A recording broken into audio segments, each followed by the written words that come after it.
Hi, this is Claudia Filos with the Center for Hellenic Studies, and I'm so delighted to be joined here today by Professor Gregory Nagy and by Keystone. Thanks so much for joining us, guys. Wonderful to be here again. Well, so today we're looking to respond to some comments and responses that our community has come up with. I want to start first with a question that our community has been considering. And Greg, this in particular was a question that you posed for the community. Yes. Here was the question. We know from the testimony of ancient sources that Sappho was supposedly preoccupied with the figure of Achilles. Do you think that such preoccupation stemmed from the influence of Homeric poetry? So you want to tell us a bit about why you chose this question and sort of what you had in mind? Sure, and I didn't mean for it to be a trick question, and I think somebody, or some people may have thought it was a trick question, but can I just tell you what was very much on my mind, which is, as far as I can see, and maybe I didn't make it clear enough in previous communications, the kind of Iliad that is familiar to Sappho may not be our Iliad. And by that, I mean that there were traditional ways of singing about the besieging and capturing of Troy, and by different groups, different cultural groups that had competing interests, competing political interests, competing cultural values. And as far as I can see, the island of Lesbos, Lesvos is the way it's pronounced in modern Greek, this island had really its own, how shall I say it, landmarks for an Iliad. I'll give you an example. On that island, there is a mountain called Olympus. And you know what? It's still called Olympus today. And it's not that somebody in a romantic mood decided to rename a hoary old mountain by calling it Olympus. It was always called that, and we can prove that it was Olympus as far back as it goes. So that and so many other things that are part of the scenery of the Iliad as we know it, they have their own local varieties on that island. They had their own Iliadic tradition. And so I didn't mean for it to be a trick question, but for me, a fun way to think about it would have been to say, well, you don't have to worry about whether Sappho had access to the Iliad that we have. All we have to worry about is what kind of Iliadic tradition she had. Can I give another example? There is a tradition that Sappho's father was called Skamandronimos, meaning the one who's named after the river Scamander. And it just shows you, and there are many, many other instances where people on that island felt that they owned the story of the Iliad, and it was their own brand, their own version of the story. And in many ways, it was obviously different from the version that we have in the Iliad. I just thought of another way of saying it. In the version that was known to Sappho, I think I can prove it, Hector had a son by another woman who was not even his wife. It was a slave woman. And the name of that son was Skamandrios, named after the river Scamander. And in the Iliad, there's a big point made that that Hector and Andromache have one child whose name is either Astyanax or Skamandrios.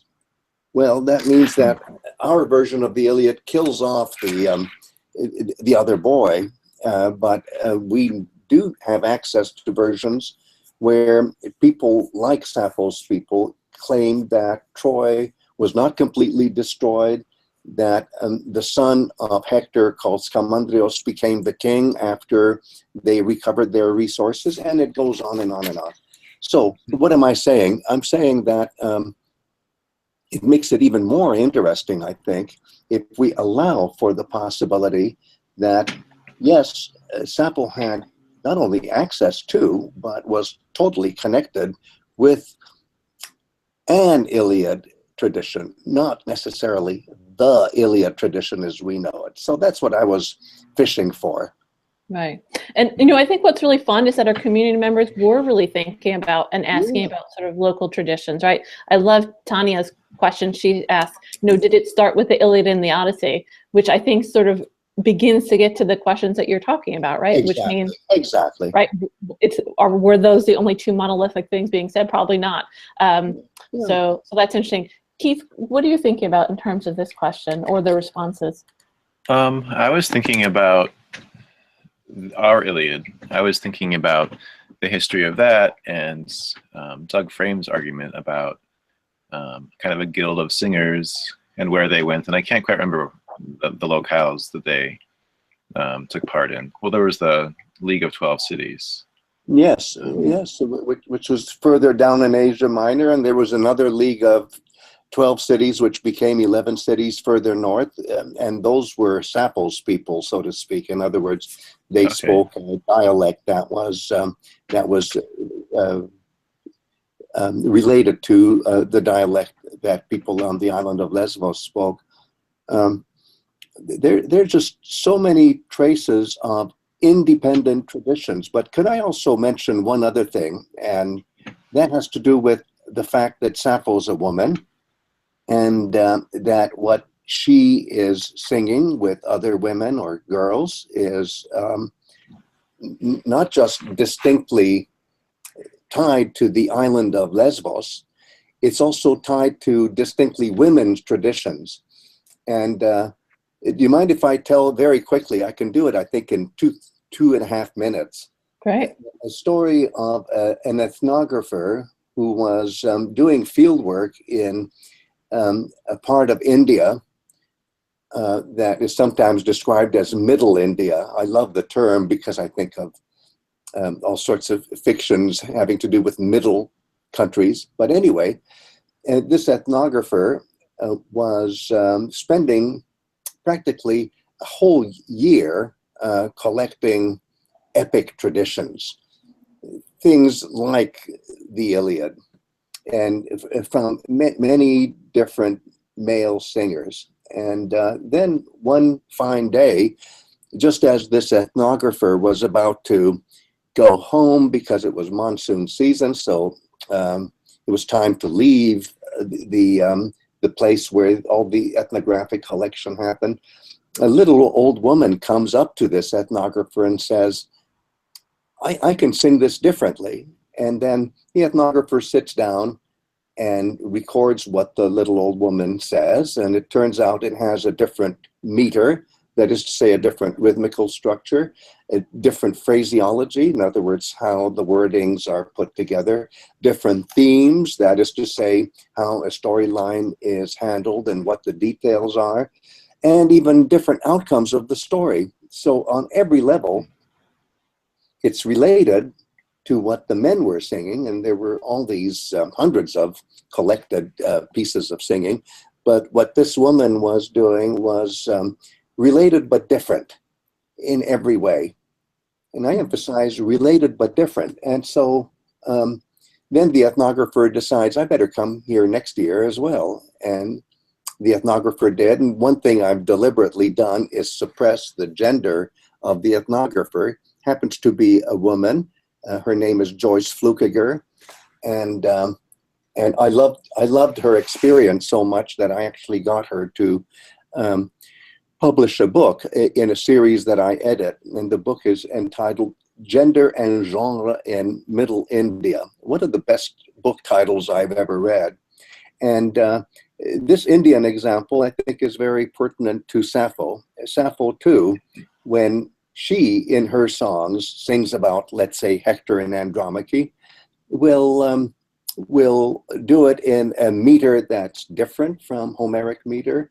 We'll do it with formulas that are different from Homeric formulas. We'll do it with themes that are different from Homeric themes. We'll do it with a storyline, including endings that are somewhat different. So again, as in the Indian example, not that that's historically related, but as in the Indian example, you have proof that women's song making is related to but different from Homeric poetry, and that's what's such a fascination for me. So it's not only that what we see in Sappho is from a different community in a different region in the general area of Asia Minor and the outlying islands, but it is generated by women's poetry and not men's poetry.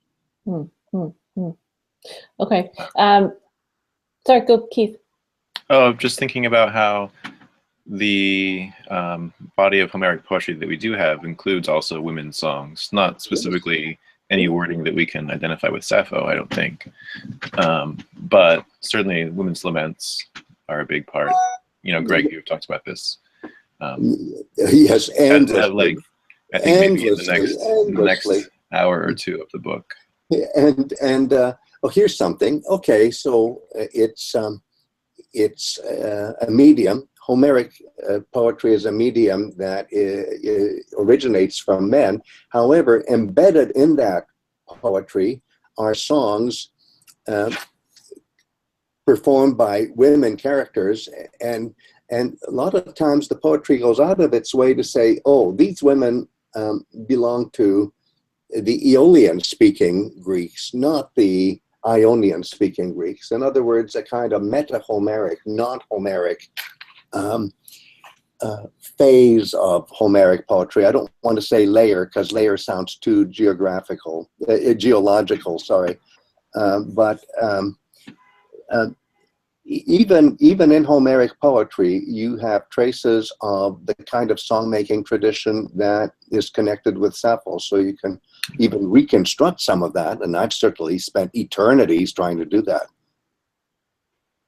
You know, Greg, the conversation we're having now actually brings up another conversation that the community has had. So sort of two topics had come up, and I was hoping you could help us address them. One is sort of this issue of gender, right? On the one hand, people, as someone, let's say, reading this text, I'm living in, you know, Massachusetts in 2017 on the East Coast of the United States, and when I read about sort of the gender dynamics within these texts, I approach it from a certain point of view. And so on the other hand, we can see, let's say, I might say, well, women don't have much power within these texts, but on the other hand, we could see that women are inherently involved in what's happening in these texts. And you have helped us to understand the way that these traditions are embedded and incorporated. So the community is wondering about, on the one hand, how do you deal with not reading in? So how do we approach these texts and say, okay, I see, I'm trying to understand the different gender roles here. I'm trying to understand the different dynamics. I don't want to read into the text, but I still want to be able to feel like I'm making connections to my modern self. Can you help us think about how we might go about doing that? Yes, I would love to, and it's not something where I'm trying to talk from a high horse or trying to say that the society that generates this kind of poetry, the society from which this poetry originates, is a society that I admire in every way. I don't, but the humanity of the experience comes through even when there are so many aspects of society that I don't like. For example, the strict division of roles that women and men are assigned to, and it's how shall I say it? It's a historical fact of life that it's a stage of the human development where there are a lot of things make me uncomfortable. However, that said, there is something beautifully humanistic and humane in what kinds of things both men and women who are represented in this world express for themselves. And I'll start with men.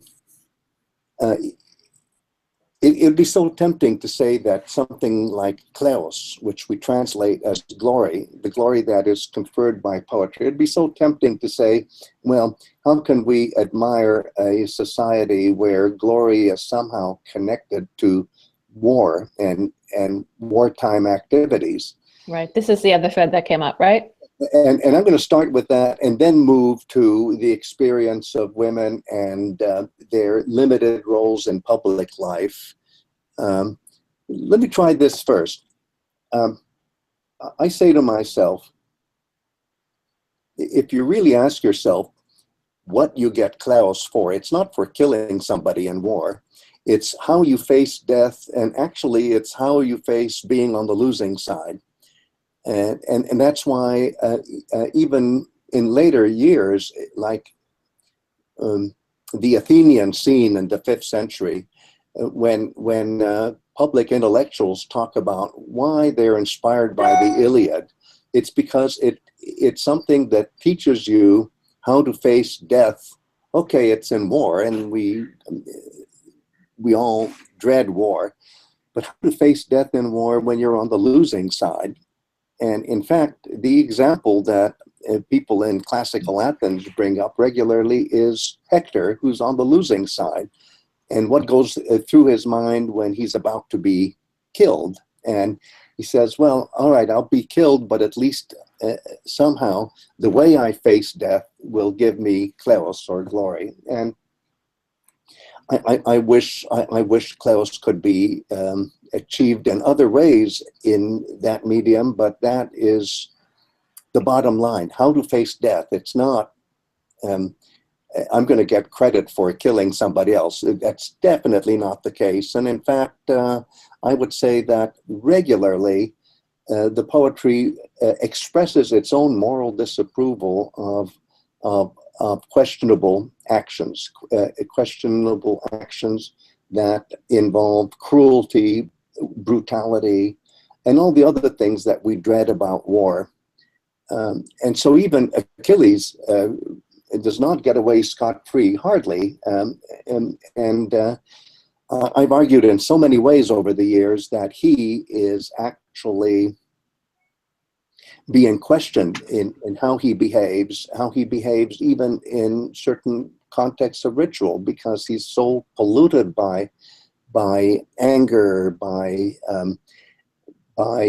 hatred, and it's something that has to be processed. Now, quickly to go to the role of women, what amazes me is how even in a very strictly delimited role that women have in public versus private life, when it comes to a situation like expressing yourself when somebody has died, a near and dear one has died, when you perform a lament as a woman, you're really put into a position of leadership of society. You get to say, for not just women, but for men, what the sadness of and what the tragedy of war is. Think of Cleopatra in Iliad 9. Think of Briseis in Iliad 16. Think of Andromache in Iliad 22, and then again at Iliad 24.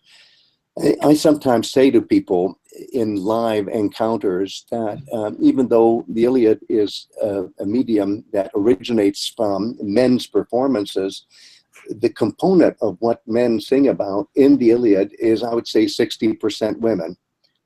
Mm-hmm. Something else, as the work of Claude Calam has shown, when you see the kinds of songs that are sung by women in public situations of, let's say, adolescent initiation, at that point, what's being stressed is that the women actually speak for the entire society. They don't just speak for each other as women, they speak for the whole community.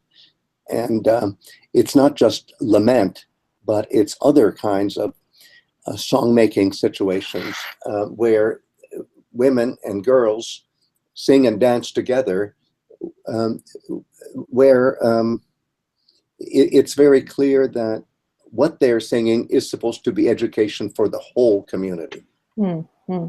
Okay, so I mean, this is really highlighting, I think, for us, not just the ways that, you know, these explicit moments where we hear women's voices, sort of the other moments that are less explicit. Yes. I'm thinking about another example, Greg, and I'm hoping you could talk about this maybe for 2 minutes. Sure. There's a moment when Patroclus comes to Achilles, right? Our community has Yes. this probably a thing where Yes. he says, "Can you, you know, horrible things are happening, basically." And he comes to him weeping. Can you talk about that moment? Because I think that there are Yes. themes that are going on there that, again, Yes. are not explicit, but that highlight everything you're Oh, talking yeah. about. The kind of suffering that the Iliad is not Oh, yeah. highlighting over the impact that women have, right? In fact, can you give me 3 instead of 2 minutes? Yeah, of course. Yeah, I don't, you know. Yeah, of course. I'm kidding you. I'm kidding you. But what you have in mind, I'm quite sure, is the beginning of Rhapsody 16. And in Rhapsody 16, Patroclus breaks down and weeps in front of Achilles because he is so upset about what's happening to his own people, who are Achilles' people as well, and says, "What's wrong with you, Achilles? You have the emotional constitution of a rock. Are you human? How come you don't react?" And at that point, Achilles connects with the weeping of Patroclus and says, it's the way he says it that gets to me. He says, "Why are you crying like a little girl?" And first, it looks like a very dismissive kind of statement. Let me just quickly summarize it. And that's why I needed 3 minutes, not 2, because I just want to say a few things about how the little girl is pictured as hanging on to the apron of the mother, like, "Mommy, mommy, pick me up." And so you think, oh, a spoiled kid. But as a wonderful classicist at Vanderbilt University, Kathy Gotza, has pointed out in an article, what this really has to do with a horrible and brutal tactic in warfare in the ancient world, which is best translated by an awful English word, harrying. And it's where, let's say, the women and children are the only ones left. The men are killed off, and okay, we'll throw in some old men and as well. And so what the conquering troops will do is they force march the captives along narrow roads leading to the place where they will become slaves. But during this forced march, I'd like you to imagine troops on either side of the road who are harrying the people who are these captives who are being forced on this march to their place of slavery, and the weak ones will drop off, and then the harrying troops will kill them, and so only the fittest can actually make it to the destination, which might be 100 kilometers away or something. So what the little girl in this picture is doing is saying, "Mommy, mommy, pick me up because I can't walk anymore." And the mother has this choice. If I pick her up, then both of us may be too tired to go on. Both of us will die. And maybe the only way you can survive, kid, is if you walk with me. And this horrible choice of picking up the little girl or just walking on, and let's see who survives, the mother or the daughter or neither of them, is so heartbreaking. And that's what Achilles, even though he has so many issues, he's figuring out that what Patroclus is crying about is the situation of a mother and a daughter on a forced march where the troops are harrying them. And it's like the worst moments of ethnic cleansing that happened in the 1990s in the former Yugoslavia. We don't have to look very far to see similar atrocities. And the fact that the #1 hero of the Iliad is at least connected to the pain and sorrow of a mother and daughter, because that's what he sees when he sees his best friend Patroclus crying over his own people, is I think a remarkable masterpiece of empathy And whether we like or don't like the society, the humanity really comes through here. Yeah. Wow. I mean, that I think says it all. I don't know what else to say. Keith, what are you thinking? Yeah, same. The Homeric poetry doesn't critique war overall, I suppose. It doesn't say there shouldn't be any more war, but it definitely shows sympathy for victims and the perspective, that they have. So in the Odyssey, there's an analogous moment where Odysseus comes to sympathize with the victims of the Trojan War, or Achilles at the end of the Iliad. Of his own doing, right? I mean, his own victims, yeah. And you know, and this is, I think one of our respondents used the word ideology, and this is a pre-ideological society. You don't have ideologies, but what you do have is an acceptance of the horribleness of the human condition, and a very strong sense of empathy, and yes, pity. And Aristotle certainly picked that up. For him, the two primary emotions in tragedy are pity and fear. And what's pity and fear? It's how to contemplate human suffering. You're either repelled by it, that's fear, or you're attracted to it, attracted in the sense that you want to reach out and help. Yeah. And so the humanism is there, you know? Yeah. Can I make a personal connection? Okay. So, so for me, one of the things that has been so helpful with, reading this content with you and other members of the community over these several years, has been just that, what you have just mentioned, just that it's, on the one hand, this content highlights basically what is both horrible and extreme in good ways, and horrible, extreme, and extreme in good ways, and extreme in bad ways. And I remember going to, we actually took a trip to Europe. It was the first time my family had ever done that. And, one of the great privileges of being a tourist in that situation is you go to one beautiful museum after another, right? You go to one beautiful landmark after another, and you see markers and examples of both of those things, both extremities. And you look at one piece and you say, oh my gosh, how are people capable of such beauty? And then, you turn in the other corner and you see evidence of just the most difficult, horrible things. And so for me, it has been helpful to think, well, I think the ancient Greeks had a system for thinking about the extreme nature of humans. It comes out. And this course helps me think about that too. Yeah, it comes out, I think. And so that's why when Plato and other public intellectuals say that Homer is a teacher of war, it doesn't mean, oh, I'm going to show you how to make sure that the left flank outmaneuvers what the enemy is throwing against them or anything. It's not how to be a good general or how to be a good killing machine. It's how to face death. It's how to face death in a situation where people haven't thought of any solution to war, and war in all of its horrors keeps coming at you, and how are you going to face it? And I even think of the classical moment in Thucydides. I know that's not something we're reading, but in the so-called funeral oration, where Pericles, who is the number one inspiration for democracy, when we look back at that era, he's talking about what it feels like for an Athenian warrior citizen to not only face death, but to experience death. And he actually tries to reconstruct what goes through your mind.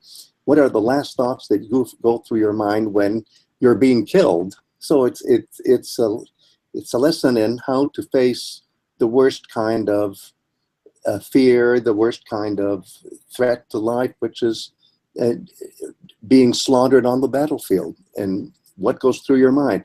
What makes you human? Okay, Greg, we've actually gone over time, but I'm sorry. No. How could we stop this? I mean, this is important stuff. So I appreciate you taking the time to talk to us about this. I appreciate the comments and questions that our community is raising and thinking about. So I always learn so much, and I hope we continue having these conversations. Yes, and I welcome it, and I'm so grateful to everybody out there that you're thinking long and hard about these very important things that matter to us today just as much as back then, and maybe we haven't solved all our problems. Something tells me we Amen. haven't. Yes. All right. Gentlemen, thank you so much for joining me. We'll see you next time in another week, okay? Thank you. Great. Good talking with you both. Claudia. Thank Take you, care. Keith. Bye-bye. Bye.